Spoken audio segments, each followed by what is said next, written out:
The room is loud, but not in a chaotic way.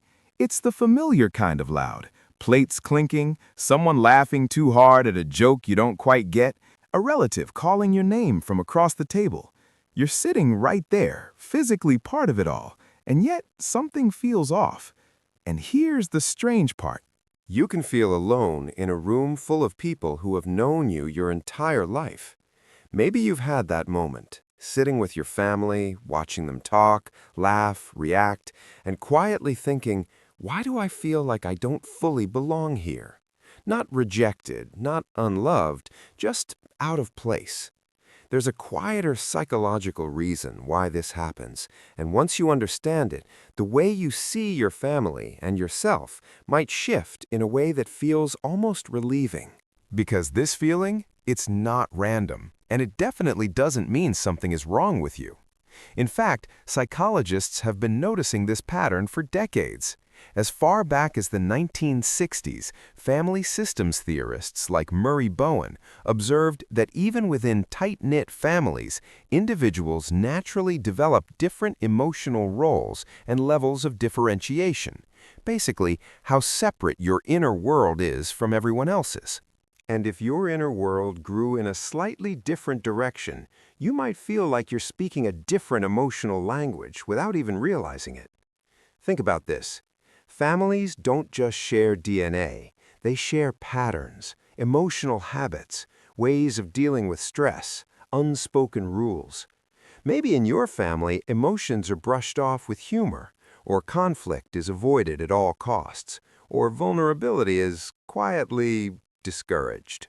Now imagine you're the one person who feels things more deeply, or questions things more, or just doesn't automatically fit into those patterns. You're not wrong, but you are different enough to feel it. And here's where it gets uncomfortable. Sometimes the reason you feel out of place is because you've outgrown the emotional environment you were raised in. That doesn't mean you've outgrown your family as people. It means your internal wiring has evolved in a way that doesn't perfectly sync with the system you came from. Your brain, especially the parts involved in social bonding, like the release of oxytocin, often called the connection hormone, is constantly scanning for emotional alignment. Not just familiarity, alignment. And familiarity without alignment can feel surprisingly lonely. That's why you can sit with people who love you and still feel like you're slightly out of tune. But let's go a level deeper, because this isn't just about personality differences, it's about roles. Every family, whether they realize it or not, assigns subtle roles to its members. The responsible one, the funny one, the quiet one, the problem solver, the one who doesn't make things difficult. And once those roles are set early in life, they tend to stick, even when you change, especially when you change. So you come back into that environment, maybe after growing, learning, becoming more self-aware, and somehow you're still being treated like the version of you from years ago. And something inside you resists that. Not loudly, not dramatically, just enough to make you feel off. Like you're being gently pushed back into a shape that no longer fits. And here's the part people don't say out loud. If you start behaving differently, more honest, more expressive, more independent, it can actually disrupt the emotional balance of the family. And people don't always respond well to disruption, not because they're bad, but because systems naturally try to stay stable. So what happens?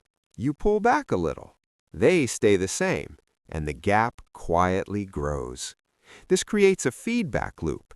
You feel misunderstood, so you share less. They see you sharing less, so they assume everything's fine, or that you've become distant, which makes you feel even more misunderstood. And suddenly, you're not just out of place. You're alone in a way that's hard to explain. Now, here's something that might hit a little close. Sometimes it's not just that they don't understand you, it's that you've stopped expecting them to. And that shift, quiet, almost invisible, is where a lot of the disconnection settles in. But before you start thinking this means your relationships are broken or beyond repair, let's pause that thought. Because there's another side to this. A side that doesn't get talked about enough. The same sensitivity that makes you feel out of place is also what allows you to see things more clearly.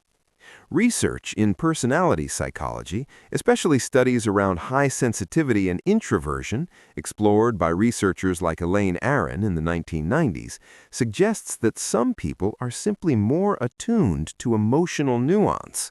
They notice the tension behind the joke, the meaning behind the silence, the things that are felt but never said.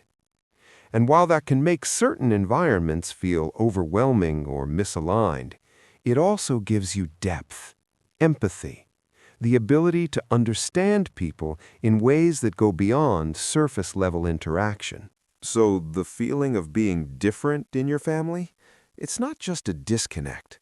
It's also a signal that your mind processes the world in a slightly more reflective, more aware way. Of course, that doesn't make the experience easy, because let's be honest, there are moments where you wish you could just switch it off. Just laugh at the same things. Just not think so much. Just feel normal. But here's a perspective shift that might change how you hold this. Maybe the goal isn't to feel perfectly in place. Maybe the goal is to understand why you don't, and stop seeing that as a flaw. Because when you do that, something interesting happens. You stop trying to force yourself into a role that doesn't fit. And you start relating to your family from a place that's more real. Not perfect, not always smooth, but honest. You might still feel different in certain moments, but that difference won't carry the same weight. It won't feel like something is wrong with you. It'll just feel like this is who you are in this environment, and that's okay. Let's come back to that table for a second. The laughter, the noise, the familiar chaos. You're still there. But now, instead of quietly wondering why you don't fully belong, you understand something deeper. You're not out of place because you're broken. You're out of place because you see, feel, and process things in a way that doesn't perfectly mirror the system around you. And that difference? It has a cost, but it also has meaning. If this resonated with you, if you've ever felt like the observer in your own family rather than a full participant, then there's another layer to this worth exploring. Because this feeling is often connected to something even deeper. The way your mind replays conversations, analyzes interactions, and tries to make sense of social moments long after they're over.